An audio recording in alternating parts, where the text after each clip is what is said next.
does that have an impact on businesses, homeowners, apartment dwellers?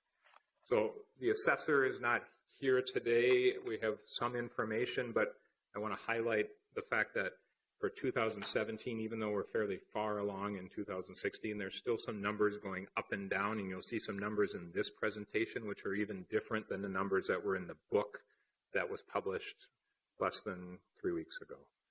So the assessor continues to adjust values based on the market and based on whatever protests that may be out there in terms of taxes, that protests being specifically challenges to values to the assessor's office. I will just highlight the fact that, as reflected in the earlier chart, because of reductions in state aid, we've had to increase the levy substantially over the last 15 years, but those increases throughout the last 5 or 6 years have not been all that substantial. The tax base growth, though, in terms of how we pay for that levy,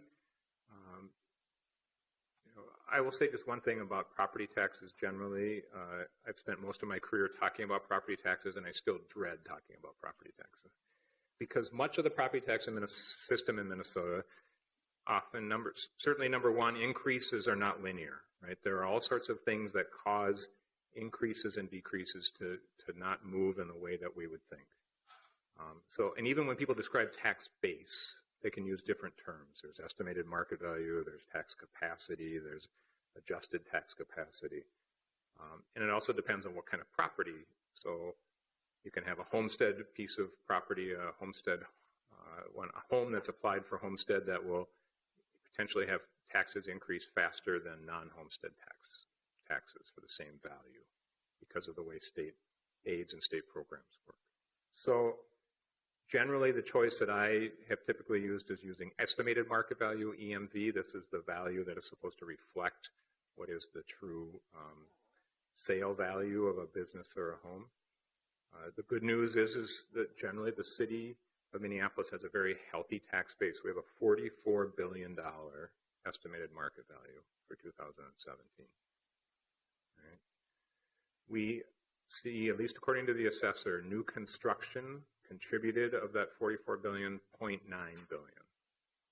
So while we see more in building permits in terms of dollar amounts, we have to remember that a fair amount of the dollar amounts in the building permits are exempt property, so they will not pay property taxes. Property taxes are not included in that estimated market value, or they may be slightly higher or lower than what the actual assessor's market value is. There are also things that happen in the property tax system that are behind the scenes. One of those is a fiscal disparity system.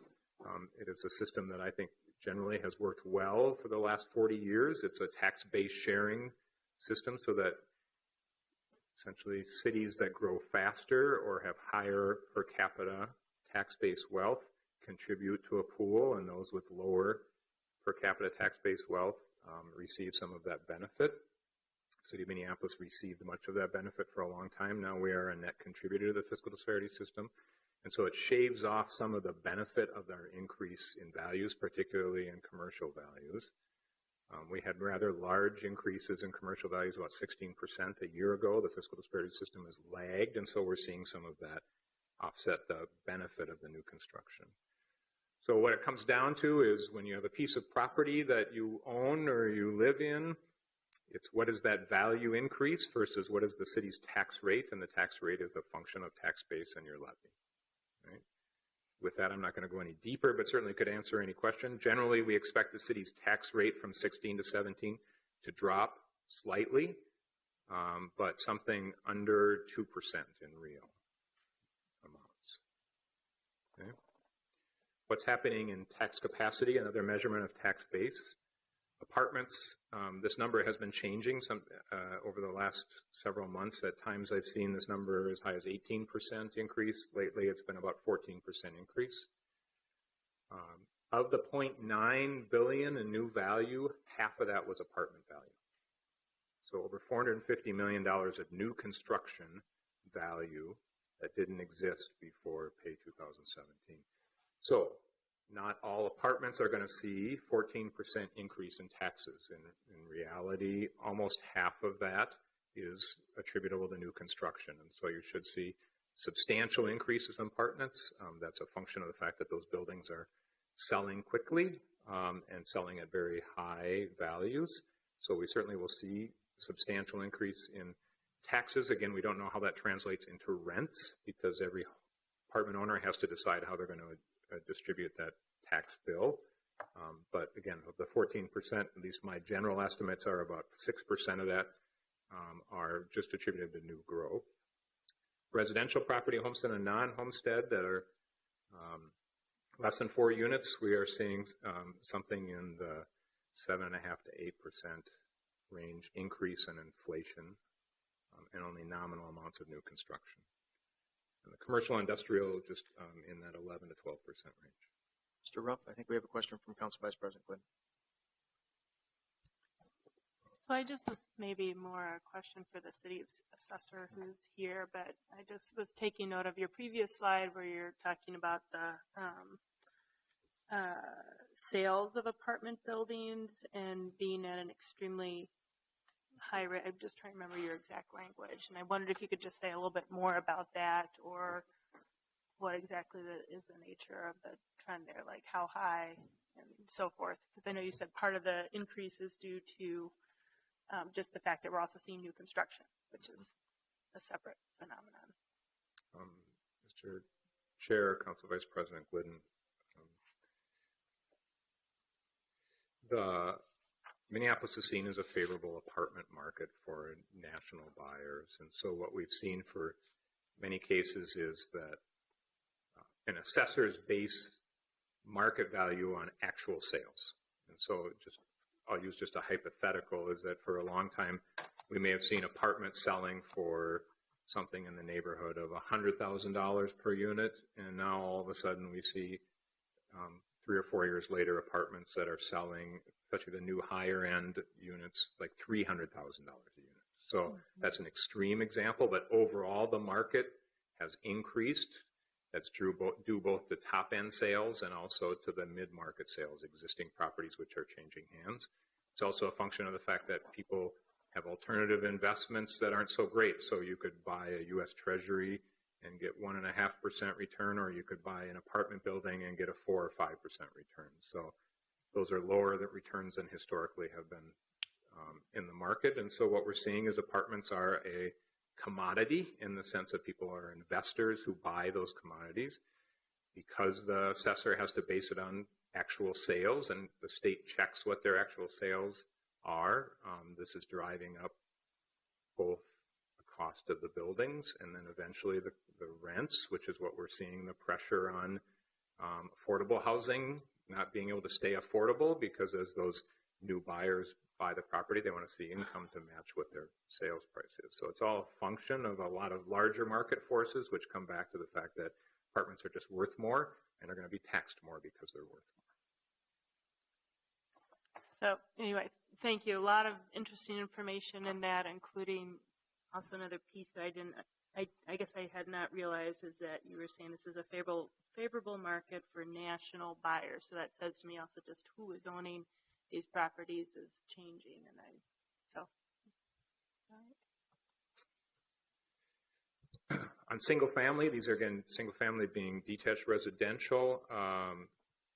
We have seen an increase from 2016 of a median value of $190,500 up to a median value of $205,500. That is still less than the high back in the mid 2000s, but an increase of more than 7.5%. So for 2017 specifically, what's happening with market value on residential properties? This is all residential properties, not just single family. We are seeing a substantial number. Again, this count is just over 100,000. I want to say one thing about this calculation. These are calculations that our office undertakes from data from the county. And so it is an inexact science.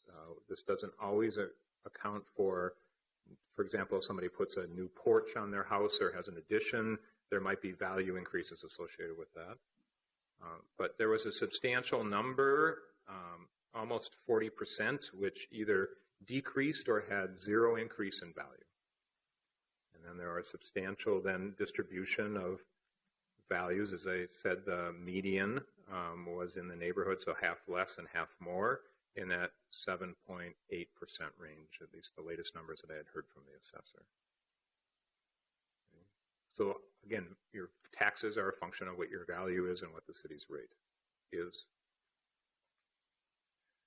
So these are the feels like numbers, I think is the term that has been used in the city in the past, which is given this 5.5% overall levy increase, given what we know today about the tax base, which will be changing. So these are draft numbers.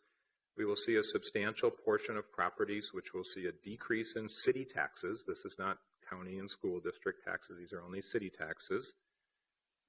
Over 40,000 of those 100,000 count.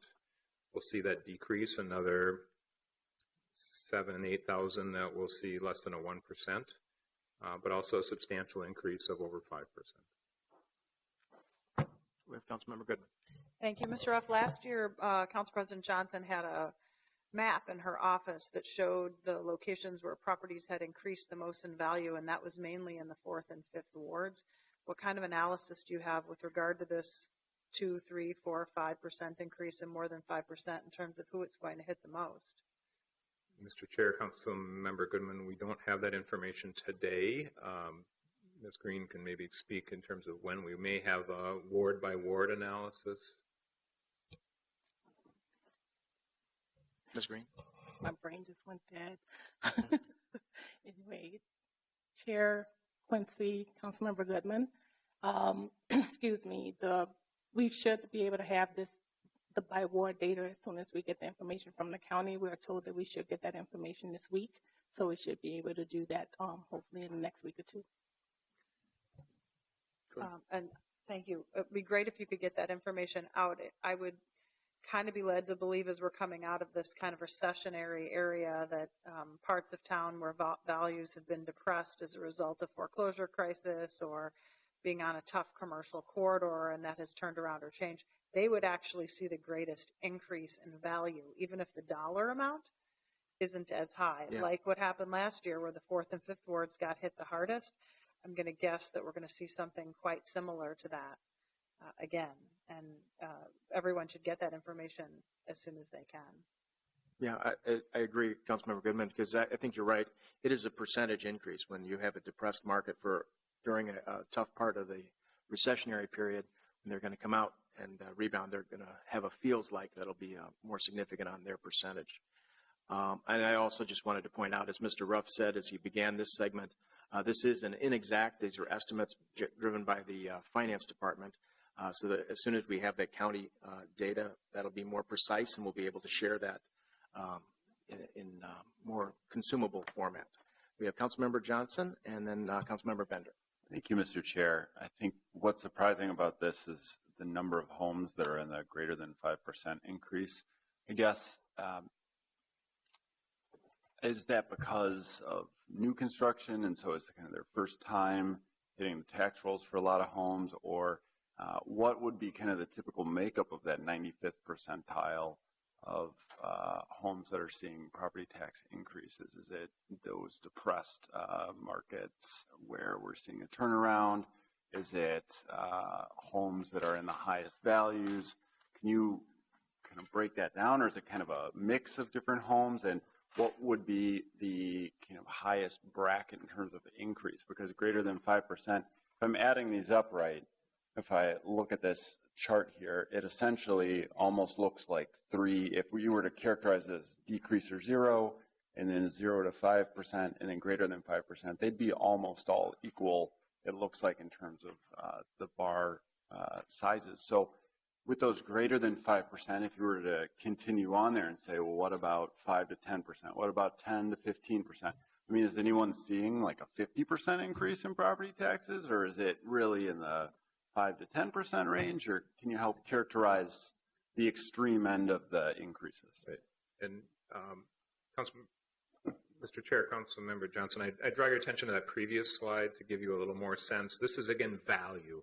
So our tax rate's going to be lower so that it's not dollar for dollar increase, but you can see over 4,300 more than 20%. I can't tell you because of, again, we're working off of county data that we can't verify as to whether some of those are attributable to new construction or substantial reconstruction. So that data will be available later this fall, certainly before you make your final levy decisions, but it's just not something we have today, nor do we have the breakdown of the market. It goes back to my earlier comment that I think it'd be helpful for the Ways and Means Committee to have a session just with the assessor to answer your exact questions, because I would want to know the same thing if I were in your position. I don't have that information today. So if you could go back to that slide we were just on, what I would like is if you could further this over on the X scale here and the X axis and show the breakdown, because the fact that greater than 5% is such a tall bar here on this chart, the second tallest, tells me that scale-wise we should have more information available to us, because we're kind of just lumping everything together. I'd love to see it go up to 20%, and let's see what it would look like as you showed your property value increase. I'd like to see the distribution of what you estimate. And if it's rough, then we can, you can put them in ranges, but I'd like to better understand that, because greater than 5% can mean a lot of things. It could mean an 80% increase in property taxes. I certainly hope that's not the case for anybody out there, but it would be helpful to know by seeing that information, more data in a more useful way. Thank you. And Mr. Chair, Councilmember Johnson, I would also emphasize is that we would have to show that information for homestead and non-homestead separately, just because, as I mentioned earlier, the tax hits are different depending on the market value exclusion, whether you have the benefit or not. And I'd love to see that. Thank you. Councilmember Bender. Thank you, Mr. Chair. Bender first, and then Councilmember Fry. Sorry about that. Thank you, Mr. Chair. Back to the information requests, I think it is also helpful to, provide some context to the percentage increases, in particular to Council or the Chair Quincy's comment. Just understanding the scale of what a percentage increase means based on area values and current rates. So a 5% increase on, in very high value homes is different than a 5% increase on very low value homes, just in terms of the real dollar amounts that people are spending in their property taxes. And I think, not to say that the percentage increase isn't important, but I think it's also important for us to understand the sort of real impacts in real numbers as much as we can get to those estimates. And then I also wanted to just note, I think it's actually more for the assessor's office, but more than 50% of people in the city of Minneapolis rent, and I have a very high percentage in my ward. I've had a concern for the past couple of years that, the assessor's information goes to property owners, not to residents in the case of apartment buildings. And we see rents rising for many reasons, in particular parts of the city, rising property values is contributing to that. And so I just wanted to note that I think it'd be helpful to think of ways that we can better engage with our renters about this issue, and just so that they know, for example, if their a building's assessment has gone up significantly. I heard from a couple of property owners last year whose property value assessment went up significantly, who appealed, but I think that's actually pretty rare, because generally property owners pass on the increases to their renters. And so they get concerned when they start to think that it hits up against their market rents that they can charge. But otherwise, I think we're not probably hearing from property owners, particularly if they're from out of town or wherever. So just a note, and I think, again, it's really more for the assessor's office. Mr. Chair, Councilmember Bender, I can't answer one of your questions, which is for that median $190,500 single-family home in 2016, the city's portion of the taxes was just over $1,100. So if you think a 5% increase, then is in the neighborhood of $55 a year, if that helps in your context question. Sorry, Councilmember Fry, did you have something? Thank you, Mr. Chair. Yes, to Councilmember Johnson's point or question regarding whether there were properties that were going up to 50%, the answer is yeah, they do exist, and the highest ones were in North Loop that were 30, 40, and in some cases, I believe 50%. There were several properties that had that increase last year, and I'm expecting that several of those, sadly, will be increasing this year once again. My question was this is page number 26, change in tax capacity for taxes payable in 2017. And so it shows apartments raising at around a 15% rate. So just because there's a change in tax capacity doesn't necessarily mean there's an increase in the taxes that were being levied. So what exactly is this chart showing? Mr. Chair, Councilmember Fry, it's just trying to give you a sense of what the increases are on a percentage basis of the different components of the city's overall tax base. Does this mean, though, that apartments are rising in the tax rate at 15% or 14%? Mr. Chair, Councilmember Fry, the answer is no. Okay. And again, the apartments are a special case because there's so much new construction that's driving the overall tax base of apartments, is that you should see on average the apartments increasing.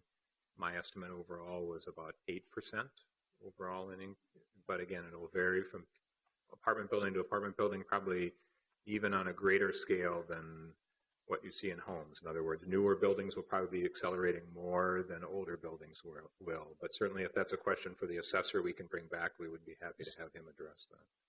So maybe I'm just confused about this chart. The chart is titled Change in Tax Capacity for Taxes Payable. Is this showing just an increased tax capacity regardless of what is ultimately levied? So, Mr. Chair, Councilmember, you're asking a good question. I'm not explaining it very well. Yeah. So let me see if I can take a different tact and give you a sense. So just for a relative scale, out of that $44 billion of value that we have, and I'm going to move away from tax capacity and just talk about general estimated market value. Apartments are about 7.2 of that 44 billion. Okay, so that 7.2 is going up by about 14%. So it's 7.2 billion of the 44%. Of the 44%. So 7.2. Okay, so the 7.2 is the amount that we will actually be levying, though. No, the 7.2 is just when you add all the apartments up in the city, that's their value. Combined market value. And so as we look at it then, that's a 14% increase in combined market value of all apartments compared to last year. So we're just trying to show that the fact that we talk about within single family homes, the fact that taxes are going up, you're probably going to see a more significant amount of taxes going up for apartments, but that's both a function of new construction and existing value. Okay, so that's a percentage of, so when you say tax capacity, we're not talking about tax capacity in the legal sense. We are not. Okay. We are talking specifically about a term that the state of Minnesota gives us on how we levy our taxes against tax capacity, which is a function of market value. Okay, so if on this chart, if you're saying that if the apartments are increasing by 14%, that could simply be a function of having more apartments in the city. Correct. But the tax capacity remains at the general residential tax capacity of whatever it is, several percentage points. On an individual basis, it will vary. And as I said, for single-family properties, there's very little new construction, so we don't have to factor out new construction. Okay, so if that's helpful to know. Yeah. So if that's the case, then if on slide 29, which excludes apartments from this calculation, it would be really helpful to see what their increases are, because those are inevitably passed on to the renter from the apartment owner. You know what I'm saying? I do. So we don't, and there's nowhere in here that actually has, the apartments are a significant portion, a gigantic portion of my. And Chair Quincy, Councilmember Frye, the same would apply in getting back to you on the same information for non-apartment residential. We'll do our best to get from the county apartments and factor out all of the new construction associated with apartments, so you can just see for an existing piece of property what's the tax increase on average. So it's a fair question. That's helpful. Thank you. So, Mr. Chair, I know we're running long on time. I'm just going to try to highlight a few of the other things that are important to the city, and I do want to not underemphasize the importance, especially on enterprise funds, special revenue funds, and internal service funds. So enterprise funds, I'm going to talk specifically about parking quickly, just to give you a sense of where the parking fund is at, and then also for the other enterprise funds in terms of the overall bill that residents will be seeing. The parking fund is healthy, as I mentioned. We have transfers out not just to the general fund, but also to the Target Center. That's been historical. Those are $11 million. We are seeing modest increases in operating revenues and some 5.4% increase in expenses. We also have a little bit of debt being issued next year, but overall the debt is very small for the municipal parking enterprise. Combined utility bill, I think this number is important from the perspective of if we add up the water, sanitary sewer, stormwater, and solid waste and recycling. Public Works is anticipating a 3.8% combined average increase in the monthly bill. But I would submit to you as council that if you look at what the median taxes are that I mentioned, we're just under $1,100 per year for city taxes, and we look at what the average 2017 annual bill for these combined utilities are about the same. So in other words, enterprise funds are an important part of the city's both revenue source and actually what homeowners then and renters and businesses pay on a monthly basis as well. These are partly functions of the fact that we have the Met Council we have to make payments to on sanitary sewer, the fact that we're issuing new debt and paying for improvements to our filtration plant up in Fridley. And we are also seeing some increases in stormwater. If you remember, a part of the streets and parks funding was additional funding from stormwater to pay for the curb and gutter, and so that's largely the response, or why we're seeing a 3.5% increase in stormwater fees being proposed by Public Works. You again will hear more from them on the details of these bills, but the 3.8% overall 2017 change is what is proposed. Mr. Ruff, when does the Met Council fees, are they set? Is the sanitary sewer a known at this point?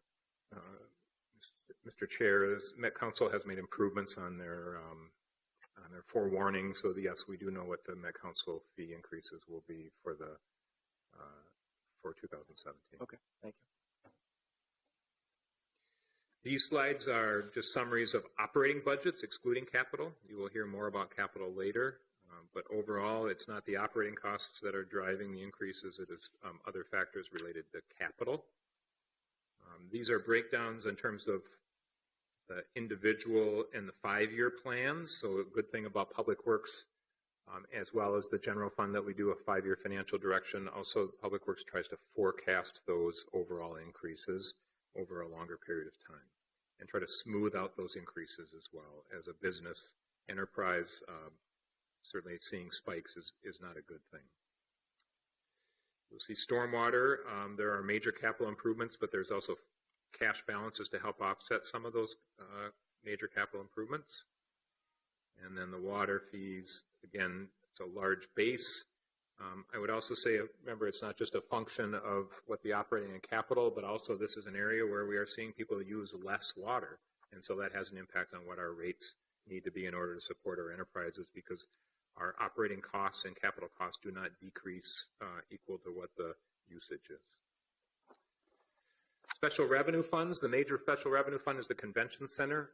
This is operating and expense of $18 million of operating revenue. Expense is about $26.8 million. So there is a transfer to from the general fund to the Convention Center, the Special Revenue Fund. It pays for debt service.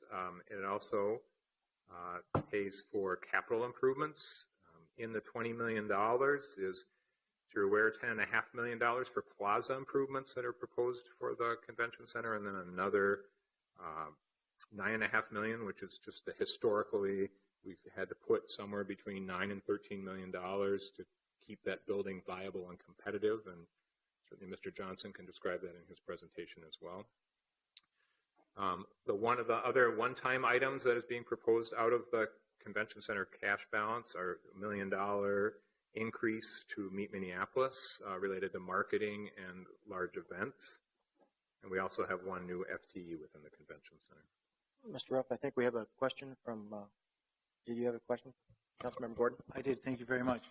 So I'm wondering what the debt service is through 2019, and if that total transfer is just for debt service, or is that to cover the operating expectations as well? Or there's a gap there between operating expense and operating revenue. So is the 49.8 to pay for everything on that page, or just some of the things? Mr. Chair, Councilmember Reich, the 49.8 is to pay for the difference between operating revenue and expenses. It is to pay for the capital, and it is also to pay for debt service. My recollection was it was around $24 to $25 million a year in debt service, but Ms. Green can look up the financial plan and correct me on that number if I'm not close to my memory being on target.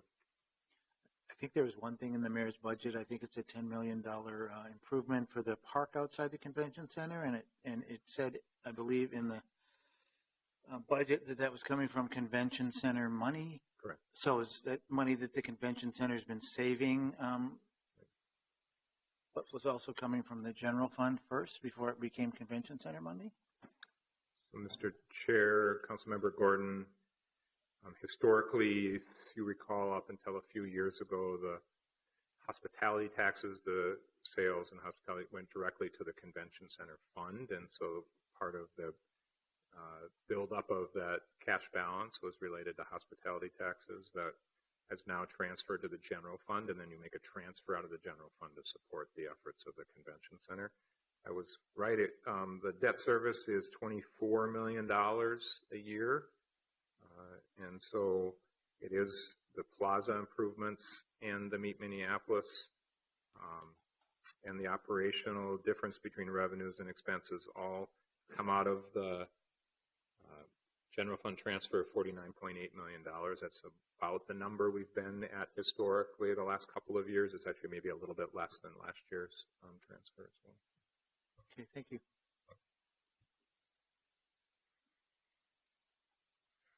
We also have special revenue funds related to community development block grants. I'll move through that quickly unless there are questions, as well as some variety of smaller special revenue funds. One